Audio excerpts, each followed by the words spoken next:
नमस्ते बच्चों, my self Jaiswal sir. हम पढ़ रहे हैं class 9th science chapter work and energy. Now unit of work and unit of energy are same because ability to do something is called energy. So the energy which is muscular in our body is only has possibility to do certain work. So both has same unit, that is called joule, and the unit is on the name of physicist, that is James Prescott Joules. So the unit was given on the name of honorable scientist James Prescott Joule. तो इन्हीं के नाम पे हम इसको 1 joule कहते हैं. Now let us see, perceive an idea about how much is the 1 joule. If 1 kg object, ये तो हमने देख लिया था कि अगर मान लीजिए कि किसी भी ऑब्जेक्ट पर हम 1 न्यूटन फोर्स लगाते हैं और उसको डिस्प्लेस कर देते हैं and it is displaced by 1 metre, then whatever is the work done, that is 1 joules. मान लीजिए आपने इसे 1 मीटर डिस्प्लेस कर दिया, so work done is equals to force into displacement. So you have applied 1 Newton force and it is displaced by 1 meter. So work done is 1 Newton meter or 1 joule. Now we should perceive the same idea how much is 1 joule by some other experiment. Like if we lift any apple, तो किसी भी Apple को अगर आपने ground से उठा लिया और उसको आपने फोर्स लगाया होगा, और इस एप्पल ये 100 ग्राम का एप्पल है, सो दैट इज़ 100 ग्राम का मतलब कितना होता है, इट इज़ 1000 से डिवाइड कर दो तो 0.1 kg का एप्पल. तो इस पर नीचे की ओर एक वेट लग रहा है एप्पल पर, ग्राउंड से आपने उठाया, नीचे इसका वेट कितना लगेगा, mg. तो मास इसका 0.1 kg यहाँ दिया हुआ है और इसका g की वैल्यू अप्रॉक्सीमेटली 10 ले लो, तो 10 इंटू 0.1 कितना हो जाएगा, वेट न्यूटन में होता है. सो इसलिए weight is equal to, because weight भी एक फोर्स ही है, तो ग्रेविटेशनल फोर्स को ही वेट कहते हैं, तो जो फोर्स की यूनिट होगी वही वेट की होगी. तो 1 न्यूटन इस पर वेट लग रहा है. तो अगर आप इस पर कितना फोर्स लगाओगे तो उठा पाओगे, आपको इतना ही फोर्स लगाना पड़ेगा 1 न्यूटन, और इससे हल्का सा ज़्यादा तो आप उठा ले जाओगे. सो आपने फोर्स लगाया वेट के इक्वल, और इस एप्पल को कितना डिस्प्लेस कर दिया, the same apple has been displaced by 1 metre. 1 metre हम लोगों की अप्रॉक्सीमेटली हाइट होती है, जो 9th क्लास का बच्चा है वो 1 मीटर हाइट का होता है, 100 सेंटीमीटर या थोड़ा सा इससे ज़्यादा होता है. नाउ तो अगर आपने किसी भी चीज़ को अपनी नेक तक उठा लिया, तो एप्पल को, तो आपने फोर्स कितना लगाया, इस एप्पल को उठाया और ये एप्पल यहाँ तक आ गया, तो फोर्स इज, देखिए work done is equal to force into displacement. तो फोर्स तो आपने वेट के इक्वल लगाया 100 ग्राम की चीज़ का, तो इसलिए 1 न्यूटन आपने फोर्स लगाया और डिस्प्लेस किया 1 मीटर. सो इसलिए 1 newton metre, that is 1 joule. तो एक एप्पल को अपनी हाइट तक उठाने के लिए जितना फोर्स लगेगा, दैट इज़ 1 जूल. 100 ग्राम के एप्पल होना चाहिए. सो आप समझ सकते हैं अप्रॉक्सीमेटली 1 जूल कितना होता होगा, वरना यहाँ पर ये प्रिसाइज डेफिनीशन है. If you apply 1 Newton force and object is getting displaced by 1 meter in the direction of applied force, then work done is 1 joule. ये तो प्रिसाइज यूनिट है और इसको हमने समझ भी लिया 1 जूल होता कितना होगा. Now various kinds of energies are interconvertible. सारी एनर्जी को एक दूसरे में कन्वर्ट किया जा सकता है. So what are the different kinds of energies.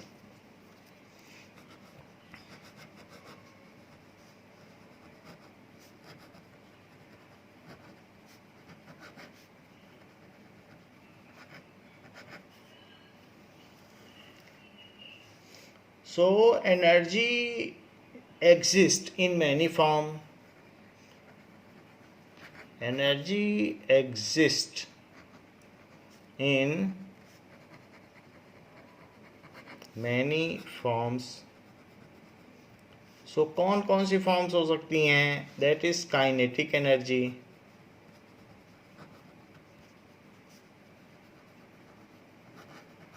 Kinetic energy हो सकती है। काइनेटिक एनर्जी किसी भी ऑब्जेक्ट में उसकी मोशन की वजह से जो एनर्जी होगी, that is kinetic energy.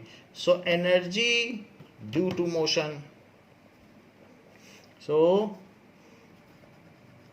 Energy possessed by an object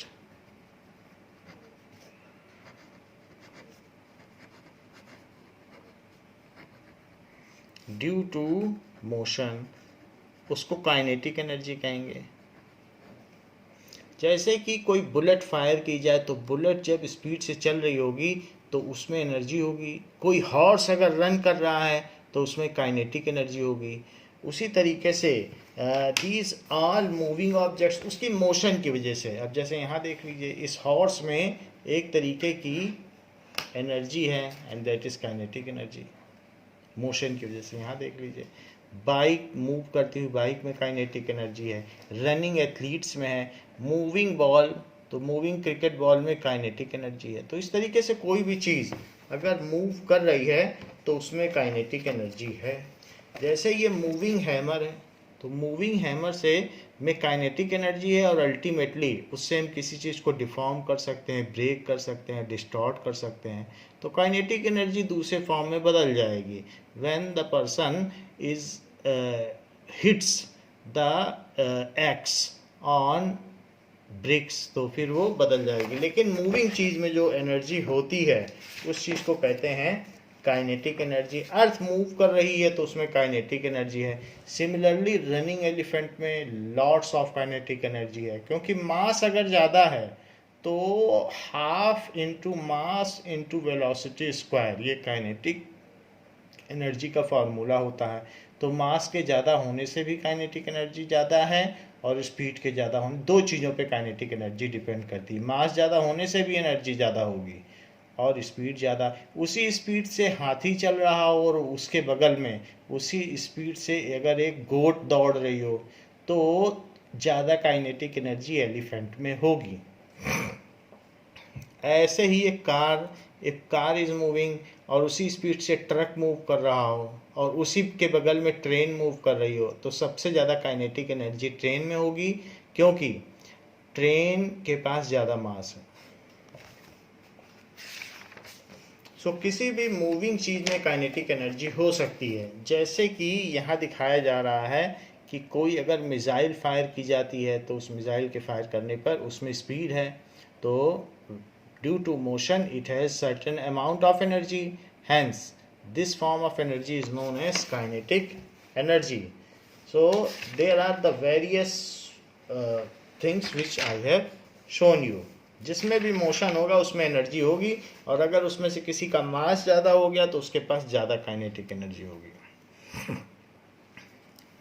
second is potential energy. So what does it mean by potential energy?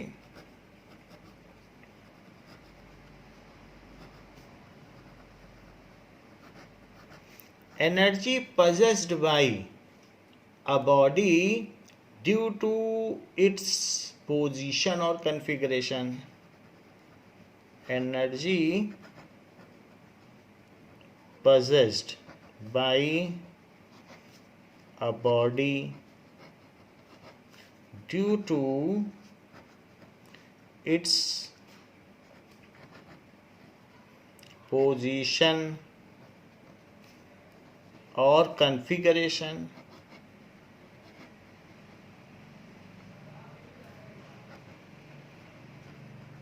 तो किसी भी चीज़ में अगर उसकी पोजीशन की वजह से एनर्जी है, मान लीजिए कोई चीज़ ऊपर रखी हुई है, if some object is kept at almirah, over almirah, then it is also having some energy like this.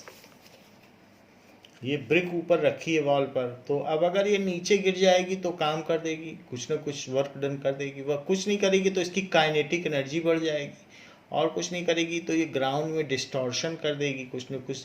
तो इस तरीके से इसमें एक एनर्जी है, वो इसकी पोजीशन की वजह से है। So brick has potential energy due to its position.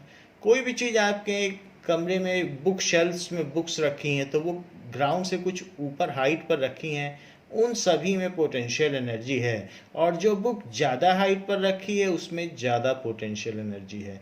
Like a car at some lever है, यहाँ पर एक हाइड्रोलिक लिफ्ट है, तो हाइड्रोलिक जैक या हाइड्रोलिक लिफ्ट के ऊपर ये कार है, तो ये कुछ हाइट पर है। सो इसकी पोजीशन की वजह से इसमें पोटेंशियल एनर्जी है। ऐसी कई स्पाइरल स्प्रिंग होती हैं, तो टॉयज़ में होती हैं अक्सर। तो अगर हम उसको वाइंड कर दें तो खिलौने चलने लगते हैं। तो अगर उसको वाइंड करेंगे तो जो हमने वर्क डन किया है वाइंड करने में, वो उसमें पोटेंशियल एनर्जी के रूप में संग्रहित हो जाएगा। It will be conserve in form of potential energy. So again here due to its configuration, इसका कन्फिगरेशन आपने बदल दिया तो अब इसमें पोटेंशियल एनर्जी है, इसमें ज़्यादा पोटेंशियल एनर्जी है। फिर खुल जाएगी तो पोटेंशियल एनर्जी सारी वो टॉय चलेगा और उन सब में बदल जाएगी। तो इसमें पोटेंशियल एनर्जी है, क्योंकि जो हमने वर्क डन किया उससे वाइंडिंग हुई, और वाइंडिंग से इसमें पोटेंशियल एनर्जी आ गई। सिमिलरली क्रॉस बो, तो अगर एक क्रॉस बो में आप धनुष बाण को तान लेते हैं, so if string is stressed then also it contains potential energy, and as soon as the string is released then arrow flies away, and the same potential energy is converted into kinetic energy of arrow। तो इस तरीके से energy एक form से दूसरे में बदली जा सकती है। The eagle is sitting at height, it is also having a potential energy। even a bird flying at height, तो ग्राउंड से ये ऊपर उड़ रही है तो इसके पास काइनेटिक एनर्जी है, क्योंकि ये मूव कर रही है, और साथ में ग्राउंड से ऊपर है, इसलिए इस पर पोटेंशियल एनर्जी भी है। तो कोई चीज़ ग्राउंड से ऊपर होने पर पोटेंशियल एनर्जी होती है, और मूव कर दे तो काइनेटिक भी होगी। ऐसे है जैसे हम लोग यहाँ पर इलास्टिक पोटेंशियल एनर्जी गुलेल होती है, तो इस तरीके से रबर स्ट्रिंग में हम लोग कोई स्टोन रखते हैं और उसको छोड़ देते हैं, तो स्टोन बहुत दूर जाता है, और उससे कोई फ्रूट है तो उसको प्लग कर सकते हैं। तो it is also having a kind of potential energy when rubber string is stretched, then due to its configuration it is having potential energy, and as soon as it is released the same is converted into, यहाँ जैसे ये पत्थर छूट गया तो अब वो kinetic energy में बदल गई। तो सीधी सी बात है, anything energy possessed by due to its position, by a body due to its position, ऊंचाई पर रखी हो या इसके कन्फिगरेशन की वजह से, इट इज़ पोटेंशियल एनर्जी। सो ये सेकंड फॉर्म ऑफ एनर्जी हुई। Now third form of energy, it is chemical energy. Chemical energy किस में होगी?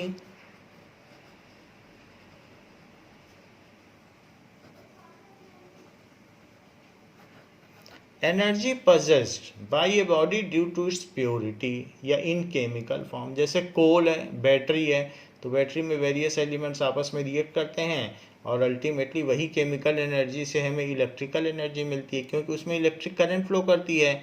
और उससे आप बल्ब जला लो, बल्ब जलाओगे तो वो लाइट एनर्जी में बदल जाएगी। तो सेल के अंदर केमिकल एनर्जी है, जैसे ही हमने स्विच ऑन किया इलेक्ट्रिसिटी या इलेक्ट्रिक करंट फ्लो करने लगती है वायर में, तो अब इलेक्ट्रिकल एनर्जी हो गई। फिर वही इलेक्ट्रिक करंट फ्लो करते करते बल्ब तक जाती है, तो बल्ब में जाने के बाद बल्ब चलने लगेगा, तो उससे लाइट एनर्जी हो जाएगी। उसी से खिलौने में आवाज़ आने लगती है तो साउंड एनर्जी भी हो जाएगी। तो उसी केमिकल एनर्जी को energy possessed by a body due to its chemical composition.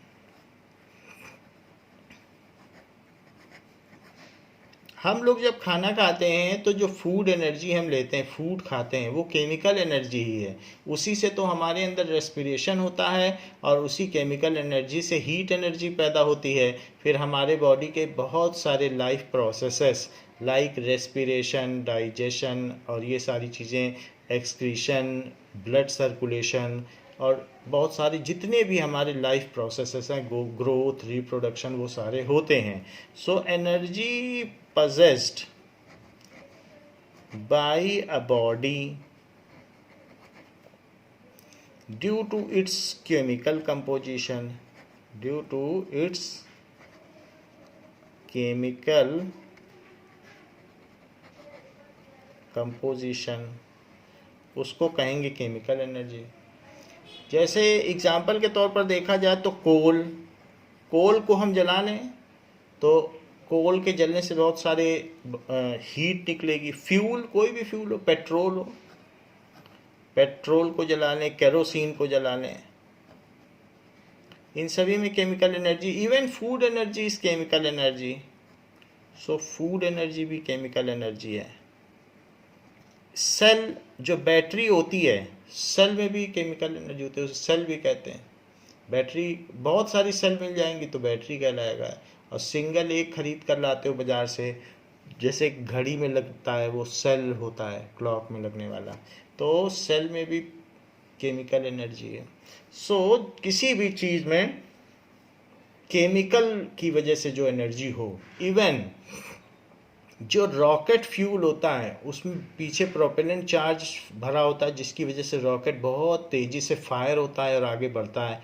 तो वो जो प्रोपेलेंट चार्ज है, जब वो बर्न करता है तो वो रॉकेट को आगे बढ़ा देता है, तो उसमें भी केमिकल एनर्जी है।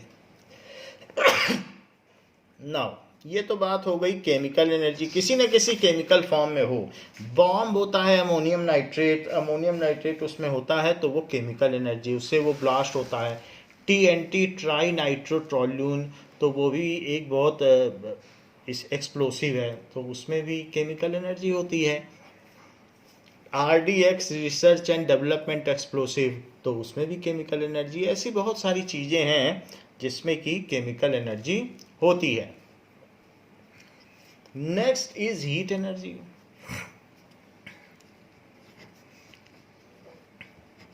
हीट भी एक फॉर्म ऑफ एनर्जी है।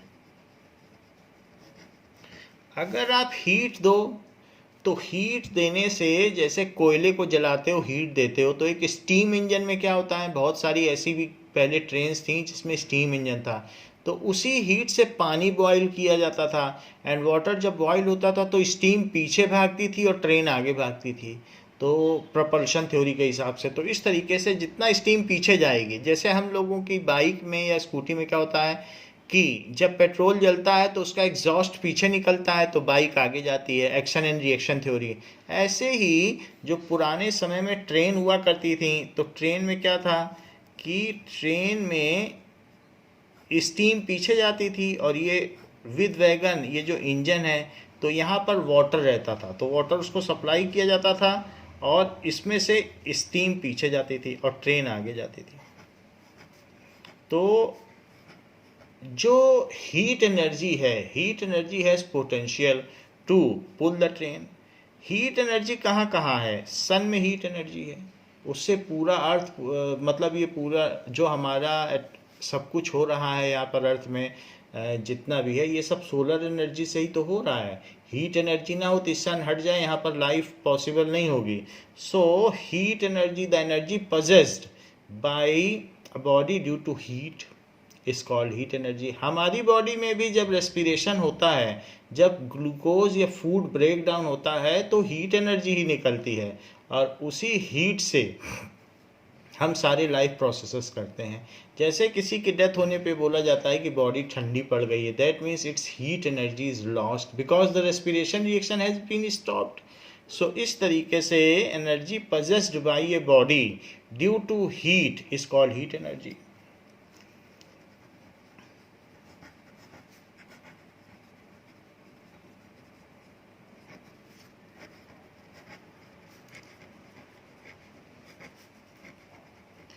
ड्यू टू टेम्परेचर,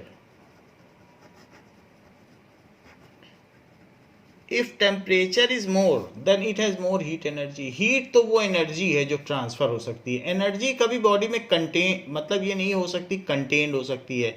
जैसे मस्कुलर एनर्जी का मतलब है जब हम काम करेंगे then only it is transformed into another. So heat is a dynamic form of energy.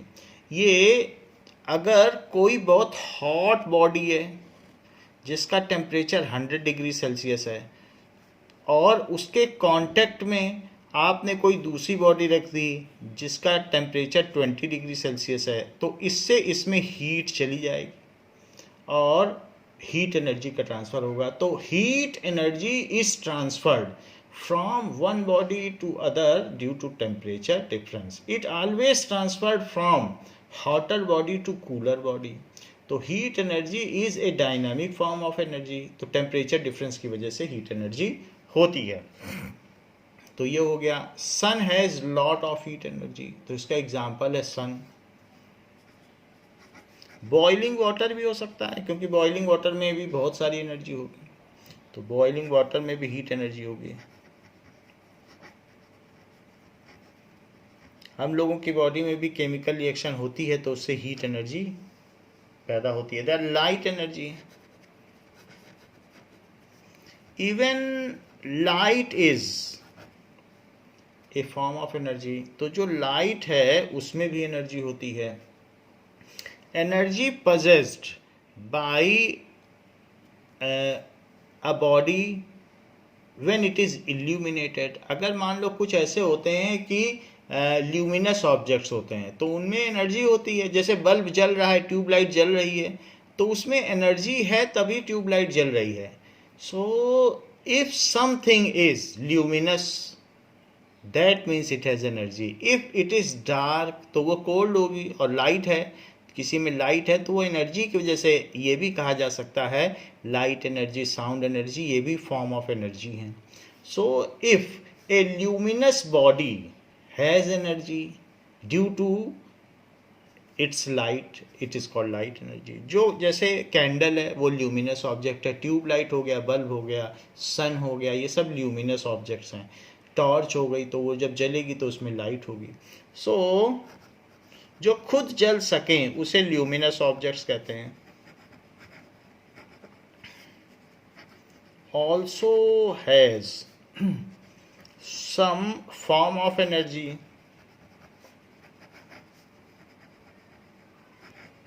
Called light energy.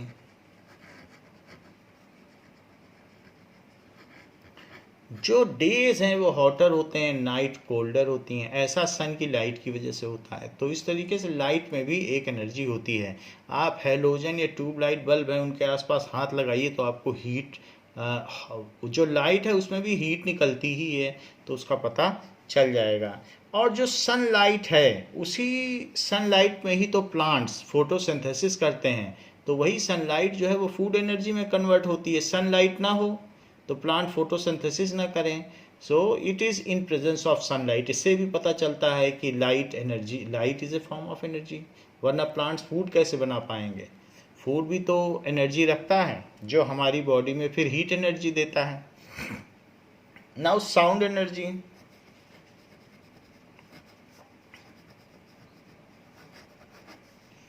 Sound energy का मतलब क्या है? इफ समथिंग वाइब्रेट्स, अगर आप स्केल को वाइब्रेट करो, ब्लेड को वाइब्रेट करो, कोई चीज़ वाइब्रेट करो, तो किसी चीज़ के वाइब्रेट करने से उसमें साउंड प्रोड्यूस होता है। इवन इलेक्ट्रिक बेल है या आपके स्कूल में जो बेल है वो बजाई जाती है हैमरिंग करके तो वो वाइब्रेट करती है।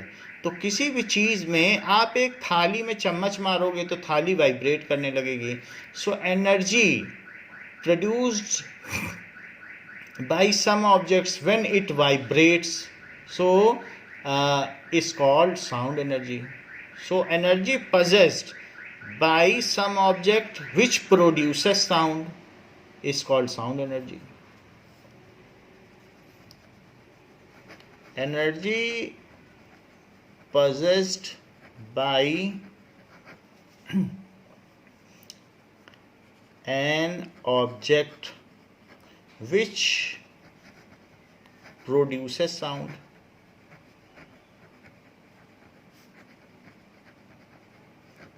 तो उसको साउंड कहते हैं, is called sound energy.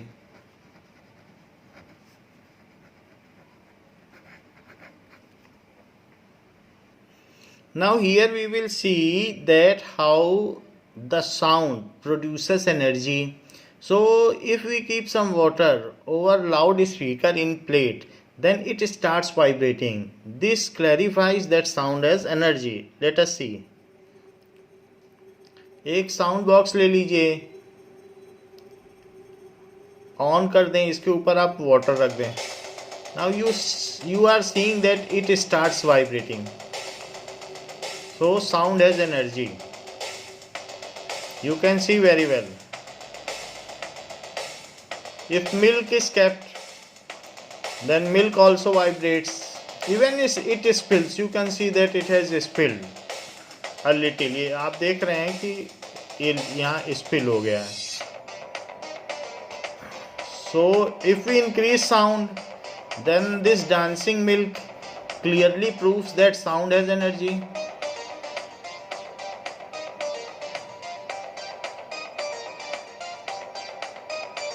So sound is having a form of energy. The things are mixing due to turbulent nature of milk. So this is the sound energy. Sound has energy. So which can be see how vigorous reaction it gives. So more is the sound, more it has energy.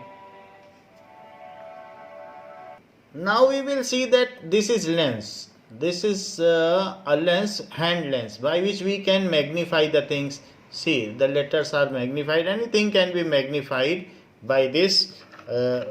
Whatever things are, we can get a magnifying image from this. इससे हम पा सकते हैं. तो ऐसा ही lens या mirror आप ले सकते हैं. And we can see that the light energy can be converted into heat energy. That has been shown over here. A newspaper has been taken and this is a kind of mirror which focuses the rays at points. किसी भी point पर यहाँ पर ये sharp इस and पर focus कर रहा है. तो ये सारी लाइट आ रही है सन से और यहाँ पर फोकस हो रही है. Now you see that it can cause burning of paper. तो पेपर में आग लग जाती है. So light is also having a form of energy because it is capable of burning the things. So इससे पता चलता है कि लाइट अगर फोकस हो जाए then it has so much capability, then it can produce fire. Here you can see.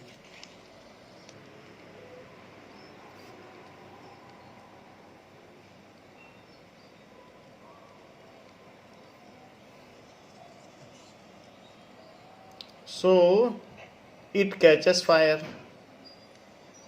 due to focus of light. See, the flames are produced. Now we will see that if we take a piece of camphor, वो जो कपूर पूजा में use होता है, उस camphor के piece को ले लें और कोई एक इसी तरीके का लेंस ले लें, हैंड लेंस ले लें, जो कन्वर्जिंग लेंस जो माइक्रोस्कोप में, कंपाउंड माइक्रोस्कोप में यूज होता है. तो इसकी रेस से ये कैम्फर जल जाएगा. Let us see it.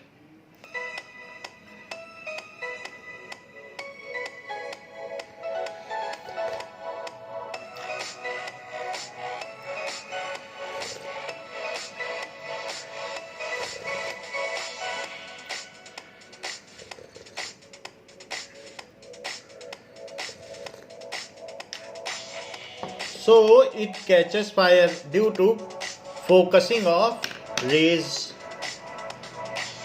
Any paper also can be burnt by this. You can see the dent mark. It starts burning. Even if we take matchstick, then also these matchsticks can be burnt by the focusing of this lens. Let us see it.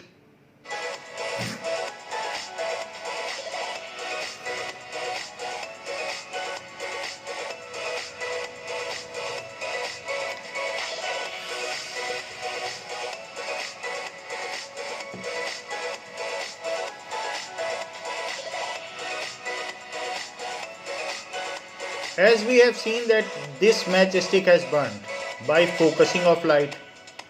So one by one each matchstick burns. Now if the light focus, then it is like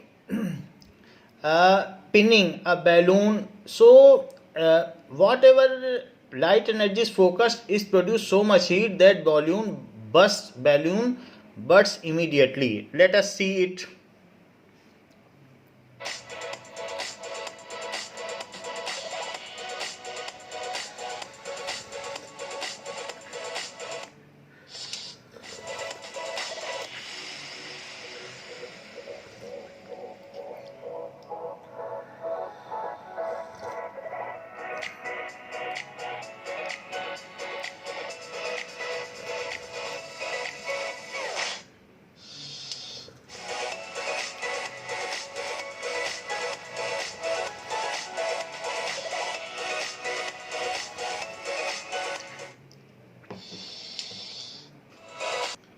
If we start sending light or focusing light on a tissue paper which we are using in restaurants, so the paper will burn by that focusing of light.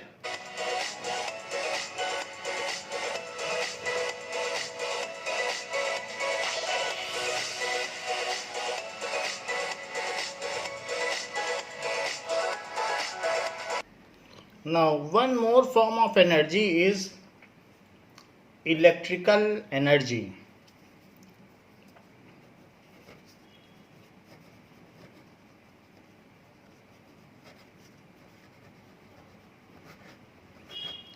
Energy contained by a body due to flow of charges. Charge क्या होता है? जैसे electron पर negative charge होता है और proton पर positive charge होता है. Even ions and polyatomic ions bear charges. तो निगेटिव एंड पॉजिटिव चार्जेस ये किसी भी चीज़ की फंडामेंटल प्रॉपर्टी होती है और एटम के अंदर positive and negative charge equal amount में होता है और इस वजह से एटम न्यूट्रल होता है. सो energy contained by a body due to flow of charges. Energy contained by body due to flow of charges.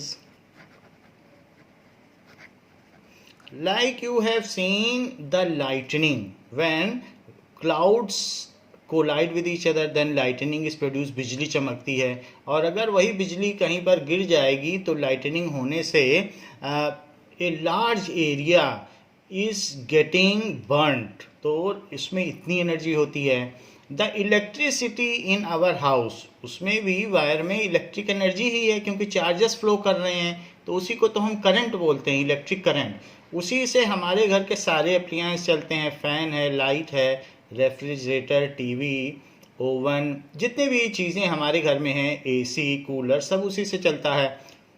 So we can see that electric energy can conveniently transform into other form of energy. Electric energy से तो आप heater भी जला सकते हैं, room heater या cooking heater जिसमें आप खाना बनाते हो. तो इस तरीके से हम इससे दूसरे फॉर्म ऑफ एनर्जी में कन्वर्ट कर सकते हैं. या इंडक्शन हीटर होता है, उससे भी आप उसमें भी इलेक्ट्रिक एनर्जी का ही यूज़ करते हो. So it can be converted conveniently. तो कहीं चार्ज का फ्लो हो रहा हो then it is said that electric energy is contained by a body. So in cell में क्या होता है? Cell contain chemical energy. जैसे हमने सेल एक ले लिया बाजार से और सेल में एक वायर लगा दिया. तो वायर अगर हमने लगा दिया और फिर इसमें एक बल्ब लगा दिया. So if we do this fundamental connection, this is positive end दिस इज निगेटिव एंड. तो इलेक्ट्रिक करंट इस एंड से फ्लो करती है और यहाँ तक फ्लो करती है, तो वो इलेक्ट्रिक करंट है. इलेक्ट्रिक करंट फ्लो करेगी और ये बल्ब जल जाएगा. ये नाउ तो इस वजह से हम कह सकते हैं कि इलेक्ट्रिक एनर्जी. तो इस सेल में क्या था? सेल में केमिकल एनर्जी थी, उससे इलेक्ट्रिकल एनर्जी में चेंज हुआ जैसे ही आपने कनेक्शन पूरा किया और उससे फिर लाइट एनर्जी में कन्वर्जन हो गया। तो देखा आपने कैसे केमिकल एनर्जी इलेक्ट्रिकल एनर्जी में चेंज हुई, कन्वर्ट हुई, फिर लाइट एनर्जी में कन्वर्ट हुई। सो इस तरीके से electric energy is contained by wire through which electric current flows. So any wire in which electric current flows contain electric energy. There is one more form of energy, that is nuclear energy. Nuclear energy. So what is nuclear energy? When nucleus of two lighter nuclei collide with each other, hydrogen और hydrogen atom के nucleus collide करें, ऐसा sun में होता है, तो large amount of energy is produce. तो sun में आप देखिए कितनी बड़ी न्यूक्लियर रिएक्शंस होती हैं और उस रिएक्शन को थर्मो न्यूक्लियर रिएक्शन कहते हैं। तो सन में होता क्या है कि हाइड्रोजन और हाइड्रोजन के न्यूक्लियस मिल जाते हैं, टकराते हैं, दे कोलाइड विद ईच अदर, और बहुत स्पीड से कोलाइड करते हैं, और स्पीड से भी करते हैं, और इतनी स्पीड है कि वहाँ हीट भी काफ़ी होनी चाहिए, तब कोलिजन ये सफल हो पाता है। 1 2 3 4 5 6 7 8 9 इतने डिग्री सेल्सियस का टेम्परेचर होना चाहिए, आप समझिए 10⁹9, तो तब वो कोलाइड करेंगे। तो इतने पे कोलाइड करते हैं और then they get converted into, जब इन दोनों का कोलिजन होगा, आपस में टकराएंगे, तो कोलिजन के बाद ये हीलियम बना देते हैं, और इसमें इतनी हीट पर ये कोलिजन होगा, लेकिन जो एनर्जी प्रोड्यूस होगी वो इससे भी कई गुना ज़्यादा होगी। तो सन में इससे भी ज़्यादा एनर्जी प्रोड्यूस होती है। तो जब हीट एनर्जी होगी, जब इतना टेम्परेचर होगा, तभी कोलिजन सक्सेसफुल होगा, और इसकी वजह से now it is converted into heavier nuclei. तो जब लाइटर न्यूक्लियाई आपस में कोलाइड करके हीलियम का हैवियर न्यूक्लियाई बना दें, तो उसमें lot of energy is produce. तो यहाँ पर 10⁹9 है, तो 10⁻11 डिग्री सेल्सियस प्रोड्यूस हो जाएगा, और ज़्यादा प्रोड्यूस हो जाएगा। तो लाइटर न्यूक्लियाई को टकरा कर हैवियर न्यूक्लियाई बनाना है। लेकिन एक दूसरा भी है, या फिर हैवियर न्यूक्लियाई को यूरेनियम, ये बेरियम और क्रिप्टॉन में टूट जाए। बेरियम और क्रिप्टॉन, क्रिप्टॉन एक गैस है और बेरियम एक मेटल है। या फिर जब heavier nuclei, heavier unstable nuclei breaks into lighter nuclei, इस पर जब एक न्यूट्रॉन टक्कर मारता है, हमें मालूम है कि किसी भी एटम में इलेक्ट्रॉन, प्रोटॉन और न्यूट्रॉन होते हैं। अगर ये न्यूट्रॉन यूरेनियम में टक्कर मारे, इसको कहते हैं यूरेनियम, ये अनस्टेबल है, तो ये बेरियम में कन्वर्ट हो जाएगा, लाइटर है ये। बेरियम एक मेटल है और क्रिप्टॉन एक नोबल गैस है, ये किसी से रिएक्ट नहीं करती।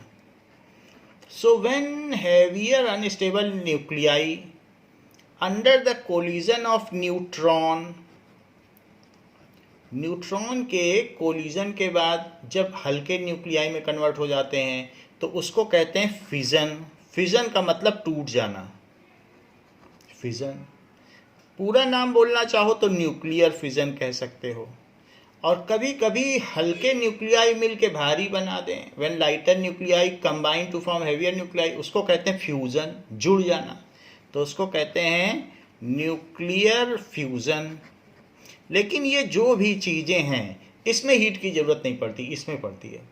सो nuclear energy, a lot of energy is produced when lighter nuclei combine to form heavier nuclei, or heavier nuclei break down to form lighter nuclei, then a lot of energy is produced, that is called nuclear energy।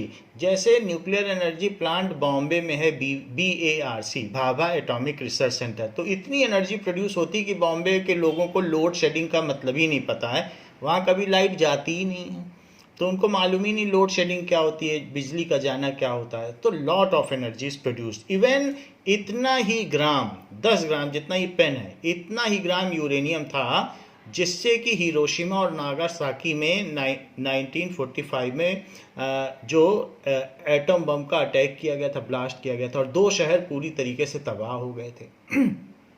तो ये जज्ब भी देखा है वक्त की नज़रों ने कि लम्हों ने ख़ता की और सदियों ने सज़ा पाई, और आज तक वहाँ पर उस न्यूक्लियर एक्सप्लोज़न का ये इफ़ेक्ट है कि वहाँ पर जो बच्चे हैं वो अभी भी नॉर्मल पैदा नहीं हो रहे हैं, उनमें कोई ना कोई पार्ट मिसिंग रहता है, तो कहीं कुछ रहता है। तो इसके अच्छे कैटास्ट्रोफिक इफ़ेक्ट हैं, अच्छे इफ़ेक्ट नहीं हैं न्यूक्लियर बॉम्ब के।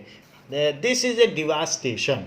तो न्यूक्लियर एनर्जी क्या होता है? When nucleus lighter nuclei either combine और heavier nuclei splits, a lot of energy is produced. When lighter nuclei, तो ये रिएक्शन सन में होती है जो मैंने आपको बताई। तो when lighter nuclei combine to form heavier nuclei,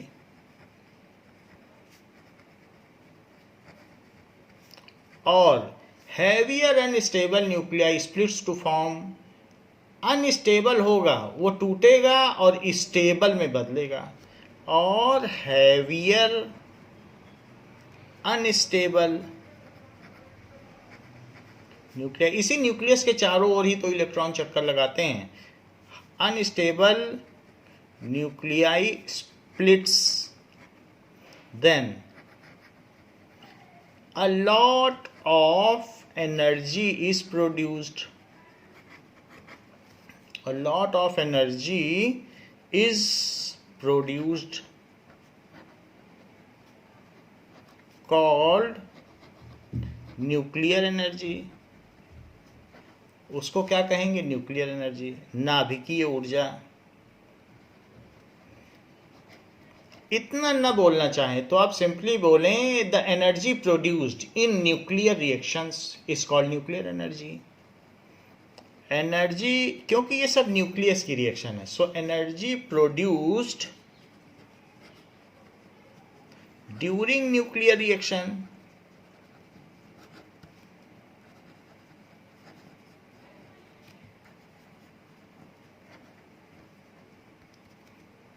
is called nuclear energy।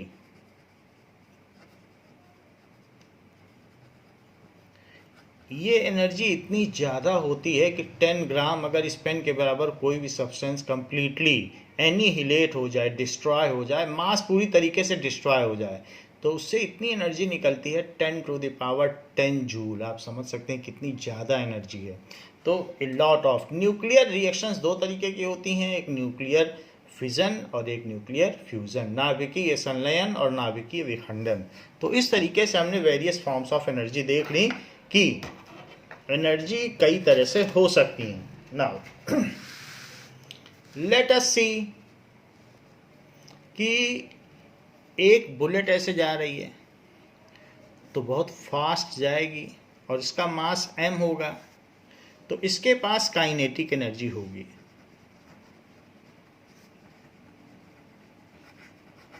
और वो होगी हाफ इंटू मास, और इसकी कुछ स्पीड होगी तो हाफ mv²। इसको हम डिड्यूस करेंगे तो ये हमारा वर्क एनर्जी थ्योरम है, उसमें इसका प्रूफ है कि जो काइनेटिक एनर्जी को k से डिनोट करते हैं, it is half mv²।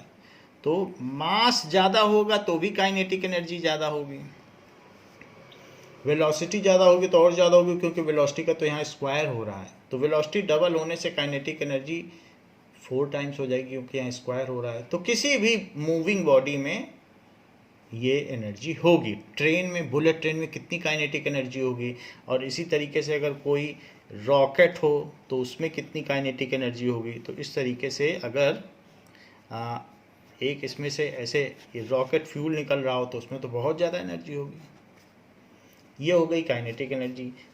Now next is potential energy, इसमें काइनेटिक एनर्जी है। अगर किसी चीज़ के ऊपर कोई गुलदान रखा है, अलमीरा के ऊपर, तो इस बर्तन में there is potential energy.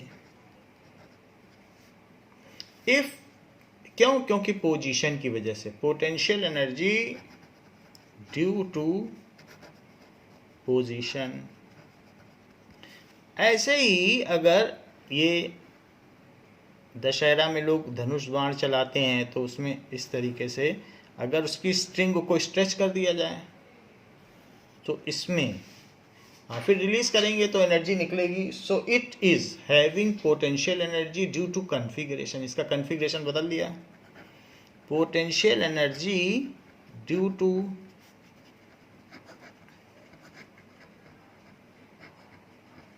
Configuration. ऐसे ही अगर किसी नॉर्मल स्प्रिंग को ये अगर आप कंप्रेस कर दो, यहाँ से कंप्रेस कर दो, तो कंप्रेस करने के बाद ये स्प्रिंग ऐसे हो जाएगी कंप्रेस्ड फॉर्म में। तो इसमें भी, और यहाँ पर हाथ लगा लीजिए अपना ऐसे, तो ये कंप्रेस करके रखो तो यहाँ इस पर पोटेंशियल एनर्जी आ जाएगी। आपने जो वर्क डन किया कंप्रेस करने के लिए, जैसे ही हाथ हटाओगे ये बाउंस बैक होगी और रीअसर्ट होगी। सो पोटेंशियल एनर्जी इसकी कन्फिग्रेशन की वजह से, इसकी संरचना की वजह से, कन्फिग्रेशन।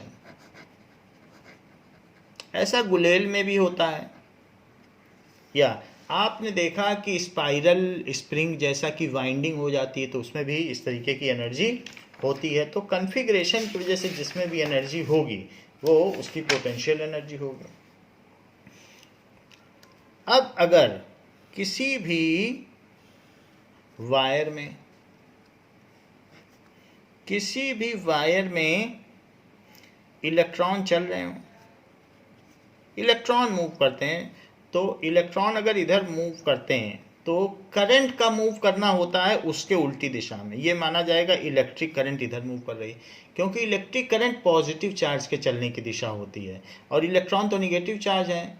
तो ये मान लिया जाता है कि करंट यहाँ मूव कर रही है, जबकि करंट जैसा कुछ मूव नहीं करता है, ओनली निगेटिव चार्ज मूव करते हैं। तो आई का मतलब होता है इलेक्ट्रिक करंट। तो ये हुई इलेक्ट्रॉन के चलने से, तो इसमें एक इलेक्ट्रिकल एनर्जी है। ये हमेशा जान लीजिए कि current is considered opposite to direction of movement of electron. So ये इलेक्ट्रिक करंट इसमें है, इलेक्ट्रिक एनर्जी है। क्यों है? क्योंकि due to movement of charges, तो इसमें एक फॉर्म ऑफ इलेक्ट्रिकल एनर्जी हो गई। नाउ क्वेश्चन पूछा जा रहा है कि when we run a bicycle, तो या मूव ऑन ए बाइसाइकिल, तो क्या होता है? When we move on cycle, then what are the energy transformation takes place? What are the energy transformation takes place? So देखिए, energy can not be created, neither be created nor be destroyed. Energy को न बनाया जा सकता है ना इसे नष्ट किया जा सकता है, जनरेट भी नहीं किया जा सकता है। However it can be transformed from one form to another. It is called law of conservation of energy. तो ये ऊर्जा के संरक्षण का सिद्धांत है कि एनर्जी क्रिएट नहीं की जा सकती है, डिस्ट्रॉय नहीं की जा सकती है, लेकिन एक फॉर्म से दूसरे फॉर्म में कन्वर्ट अवश्य की जा सकती है। तो जैसे आप राइड करते हो तो आपके बॉडी में जो आपने खाना खाया है तो फूड एनर्जी है, फूड एनर्जी ट्रांसफॉर्म होती है। अब उसमें रेस्पिरेशन आप करोगे तो वो उसके बाद हीट एनर्जी में बदलेगी, हीट एनर्जी मसल्स में जाएगी तो मस्कुलर एनर्जी में बदलेगी, और मस्कुलर एनर्जी से आप पैडलिंग करोगे, साइकिल पर पैडल मारोगे तो उसकी वजह से साइकिल आगे मूव करेगी, तो वो एक तरीके की काइनेटिक एनर्जी में बदलेगी।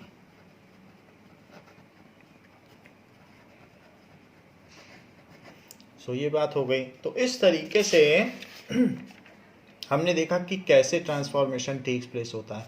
सो this is the energy transformation which takes place.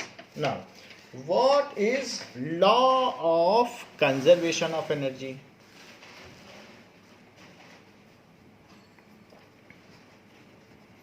Law of conservation of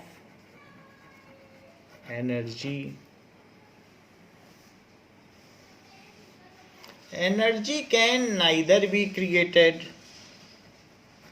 Energy can neither be created nor be destroyed.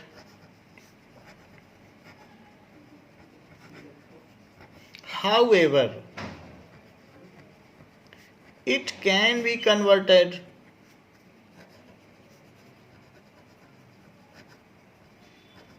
from one form to another. अब हमने बहुत सारी फॉर्म देख ली, light energy, heat energy, potential energy, kinetic energy, तो ये एक दूसरे में कन्वर्ट की जा सकती हैं. Energy is interconvertible from one form to another. या इसी law of conservation of energy का एक दूसरा लॉ भी है कि total energy of universe is conserved constant. क्योंकि अब एनर्जी न क्रिएट की जा सकती न डिस्ट्रॉय हो सकती है, तो वो एक फॉर्म से दूसरे में बदल रही है, लेकिन टोटल एनर्जी कांस्टेंट है. ये भी यही लॉ है, इम्पॉर्टेंट लॉ है, पूछा जाता है. Total energy of universe is conserved, ये यानी constant total energy. Even mass is a form of energy. जो न्यूक्लियर एनर्जी हमने 8th टाइप देखा था, तो अब न्यूक्लियस जब बनते बिगड़ते हैं तो उसमें थोड़ा मास का लॉस होता है, उसी से बहुत एनर्जी प्रोड्यूस होती है. तो क्या आपको पता है सन जो है हर सेकंड 6000 kg कम हो रहा है, और उसी से बहुत सारी न्यूक्लियर एनर्जी डेवलप हो रही है. जैसे हमने बताया कि 10 ग्राम यूरेनियम नष्ट हो गया, डिस्ट्रॉय हो गया, तो हिरोशिमा और नागासाकी तबाह हो गए. तो मास ही एनर्जी के फॉर्म में बदल गया वहाँ पर. तो mass is also a form of energy. जब मास डिस्ट्रॉय होता है तो बहुत सारी न्यूक्लियर एनर्जी जनरेट होती है. Mass is a form of energy, ये भी बात है. When mass destroys, a lot of nuclear energy is generated. ये लॉ नहीं है, ये अलग से आपको नोट बताया जा रहा है. सेकंड लॉ तो सिर्फ यहीं ख़त्म हो गया. ये है या ये दोनों ही हैं लॉ ऑफ कंजर्वेशन. सिर्फ ये नोट है आपके एडिशनल जानकारी के लिए. Mass is a form of energy when certain amount of mass is destroyed. Certain amount of mass is destroyed and equivalent amount of energy is produced. लेकिन ये general reaction में नहीं होगा, ये सिर्फ न्यूक्लियर रिएक्शन में ही हो सकता है. Equivalent amount of energy is produced, ऐसा हो सकता है ड्यूरिंग न्यूक्लियर रिएक्शंस, जब न्यूक्लियस से टकराएगा. न्यूक्लियर रिएक्शन इतनी आसान नहीं है, क्योंकि उसके चारों तरफ इलेक्ट्रॉन्स होते हैं, तो उनको बहुत स्पीड पे आना पड़ेगा. इलेक्ट्रॉन और इलेक्ट्रॉन तो आपस में रिपेल करेंगे दोनों एटम के, तो इसलिए इतना आसान नहीं है कि न्यूक्लियस से टकरा जाए during nuclear reaction.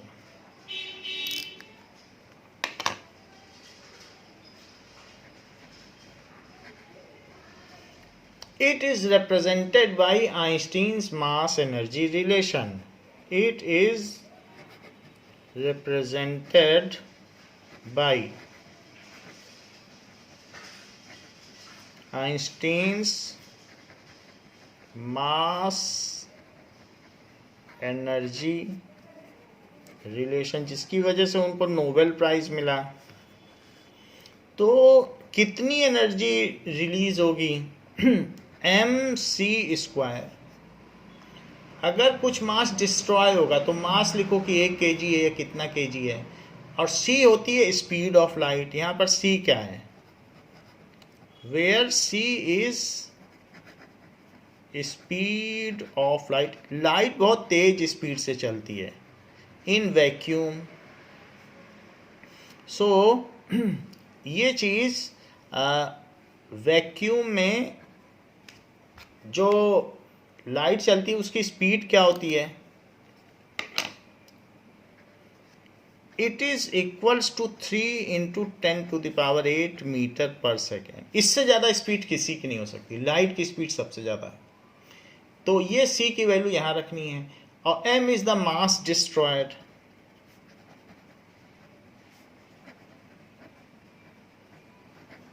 E is the energy generated। तो ये आइंस्टीन ने बताया कि न्यूक्लियर रिएक्शन में ऐसा होता है। सो एनर्जी जनरेटेड, तो मान लीजिए 1 kg कोई चीज़ अगर डिस्ट्रॉय हो जाए तो कितनी एनर्जी जनरेट होगी? क्योंकि मैंने आपको थोड़ी देर पहले बताया कि हर सेकेंड सन में 6000 kg मास डिस्ट्रॉय हो रहा है, तो आप सोचेंगे कितनी एनर्जी जनरेट होगी। तो मैं 1 kg का कैलकुलेशन बताता हूँ। If 1 kg mass is destroyed in nuclear reaction, तो क्या होगा?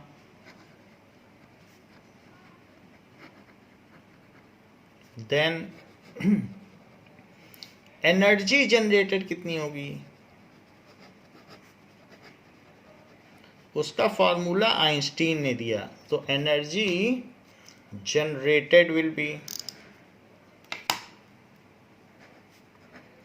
mc²। Einstein's mass energy relation से निकाल लो। 1 kg है, c की वैल्यू यहाँ से डालो 3 × 10⁸, इसका स्क्वायर कर दो।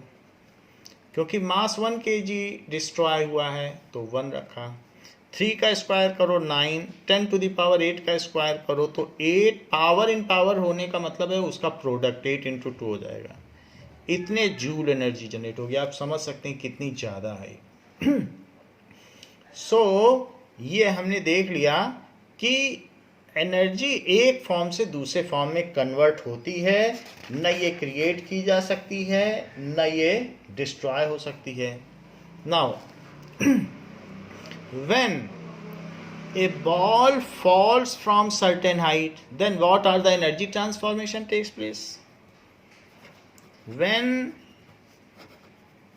ball falls from certain height,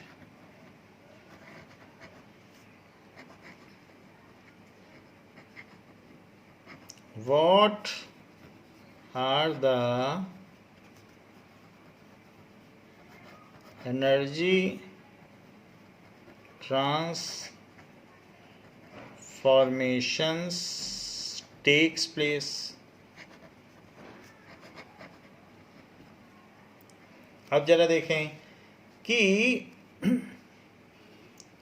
ये बॉल किसी हाइट पे है ग्राउंड से, तो अभी ये किसी हाइट पर है तो इसलिए इसके पास पोटेंशियल एनर्जी है। फिर ये धीरे धीरे यहाँ से रिलीज कर दो, तो रिलीज करने के बाद जब ये बॉल यहाँ आएगी तो अब इसमें वेलोसिटी आ जाएगी, एक स्पीड होगी।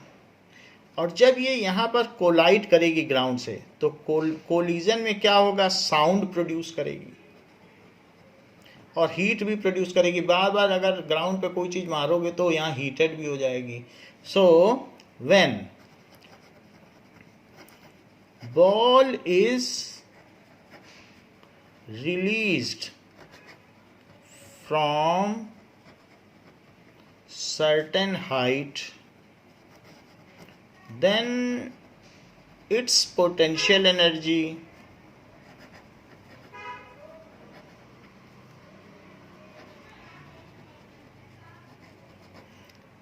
start getting converted into kinetic energy, changes into kinetic energy।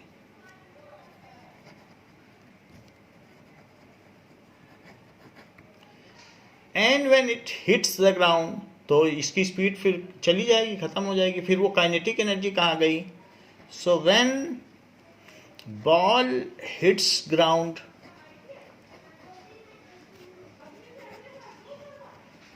then kinetic energy is converted into heat and sound energy.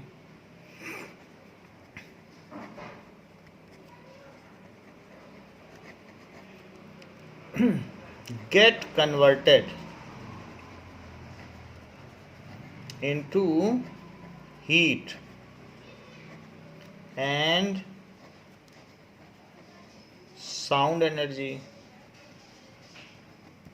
ये अब देखिए, पूछा जा रहा है कि when you plug on switch then bulb glows. What is the energy transformation has taken place? When we switch on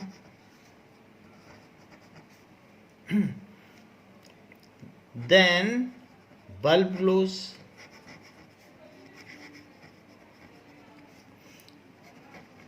Write the energy transformation.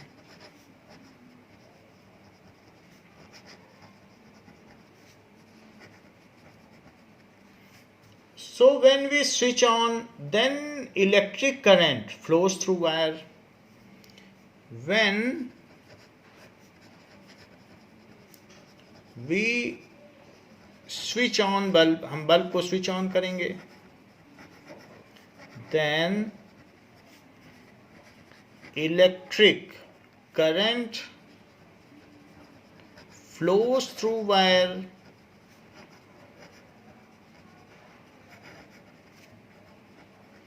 and passes through bulb.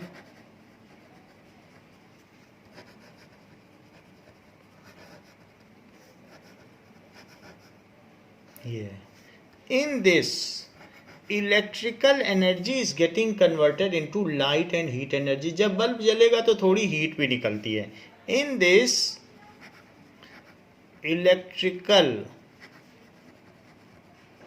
energy is getting converted into light and heat energy. Write energy transformations taking place in steam engine of a train. Write energy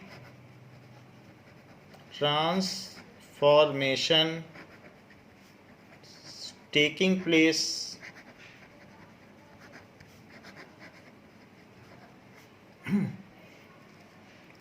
in steam engine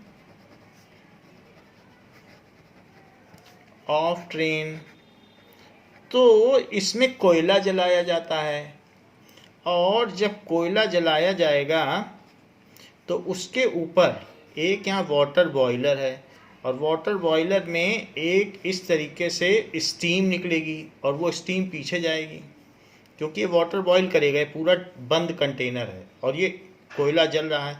ये सब इस engine के अंदर होता है, और यहाँ एक पर्सन सिटिंग है, वो ये काम करता है.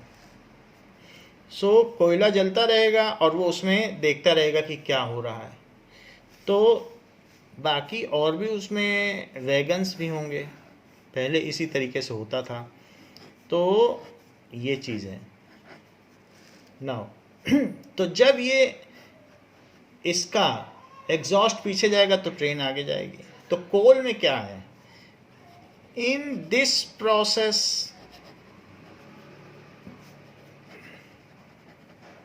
केमिकल एनर्जी इज, ये जब जलेगा तो कोयले में तो केमिकल एनर्जी है ना, ये कोल है, कोयला. So chemical energy is converted, पानी बॉयल होगा, कन्वर्टेड इनटू हीट एनर्जी. उसी बॉइलिंग वाटर से स्टीम निकलेगी, स्टीम पीछे भागेगी, and heat energy is getting converted into kinetic energy. तो फिर काइनेटिक एनर्जी है तो ये ट्रेन आगे जाएगी उसी से. वो तो एक्शन रिएक्शन प्रिंसिपल से जाएगी, न्यूटन के थर्ड लॉ से। And heat energy is converted into kinetic energy. थोड़ी ट्रेन आवाज भी करती है तो साउंड एनर्जी भी थोड़ी प्रोड्यूस होती, पटरियों में थोड़ा फ्रिक्शन होता है तो थोड़ी हीट एनर्जी भी। ऐसा नहीं है कि 100% ही ट्रांसफॉर्म हो जाएगी, तो अदर फॉर्म एनर्जी भी होती, क्योंकि ट्रेन चलती तो आवाज़ होती है, तो वो सारी चीज़ें भी उसी से होती हैं। विस्लिंग भी होती है, बहुत कुछ होती है, तो अदर कहीं ना कहीं लीकेज भी होती है और दूसरे फॉर्म ऑफ एनर्जी में भी कन्वर्जन होता जाता है। तो इस तरीके से हमने देखा कि क्या क्या एनर्जी ट्रांसफॉर्मेशन होते हैं। When bomb explodes, when bomb explodes, then what are the energy transformation takes place?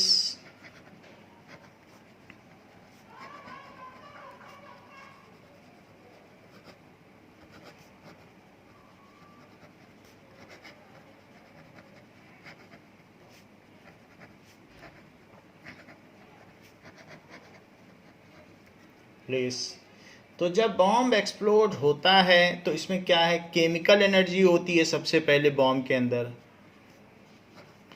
फिर उसको एक्सप्लोसिव को बर्न कर दिया जाता है किसी न किसी इनिशिएटर के द्वारा।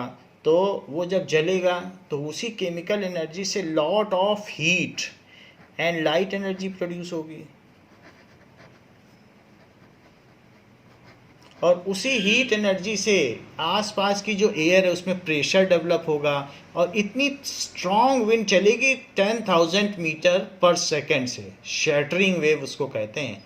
तो इतनी तेज स्पीड से वेव चलती है कि वो आसपास की सारी बिल्डिंग को 10,000 मीटर पर सेकेंड से वो विंड चलती है और सारे मकानों को गिरा देती है। तो इसलिए यही heat energy is converted into light kinetic energy, और उसी से साउंड भी प्रोड्यूस होगा।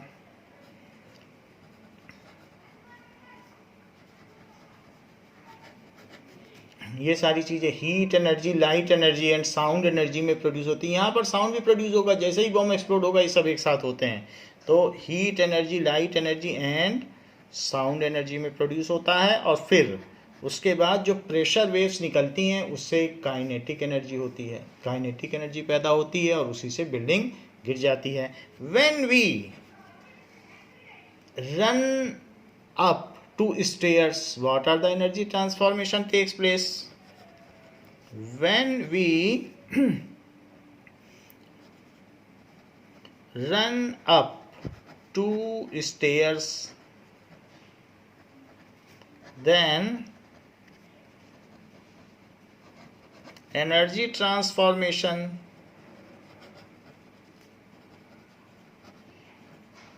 क्या है, क्या क्या होता होगा। तो हमारी जो फूड एनर्जी है उसी से हीट एनर्जी पैदा हुई, हीट एनर्जी से उसी से मस्कुलर एनर्जी पैदा हुई, मस्कुलर एनर्जी से हम ऊपर चढ़े तो हमारी बॉडी में मूवमेंट हुआ तो काइनेटिक एनर्जी पैदा हुई,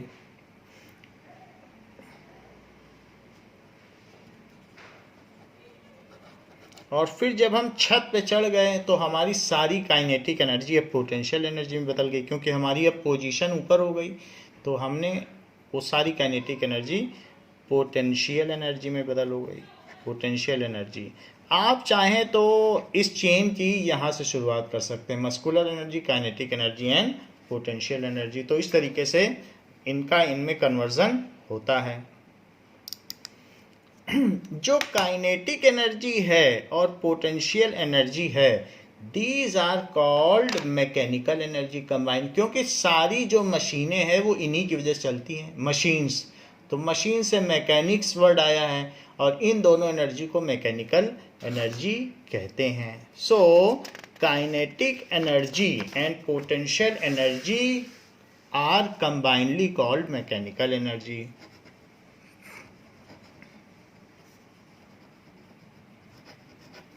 and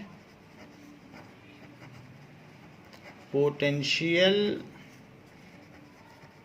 energy are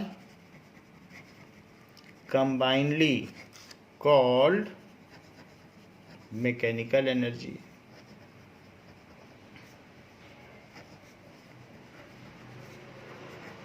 तो इसको यांत्रिक ऊर्जा भी कहते हैं, because all machines are running due to this. So इसलिए इसको क्या कहेंगे, mechanical energy.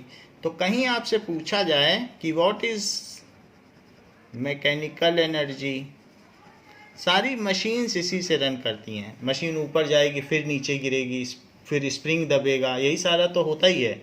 It is equals to kinetic energy plus potential energy. It is equals to K और plus P.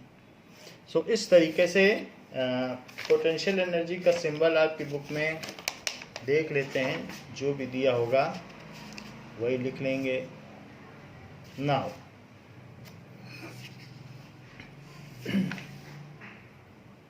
So that is के प्लस पी। बुक में दिया हुआ है ई के और ई पी, तो ई के है, अलग अलग बुक में अलग अलग है। तो पोटेंशियल एनर्जी, काइनेटिक एनर्जी, तो mechanical energy is kinetic energy plus potential. कहीं कहीं के ई और पी ई दिया रहता है, तो जैसा दिया हो आप सबका मतलब समझ लें, एक ही चीज़ है। बुक में आपको ये दिया है। So mechanical energy is sum of kinetic energy and potential energy. तो बच्चों इस क्लास के लिए इतना ही। नेक्स्ट क्लास में हम इसके आगे देखेंगे। थैंक यू बच्चों।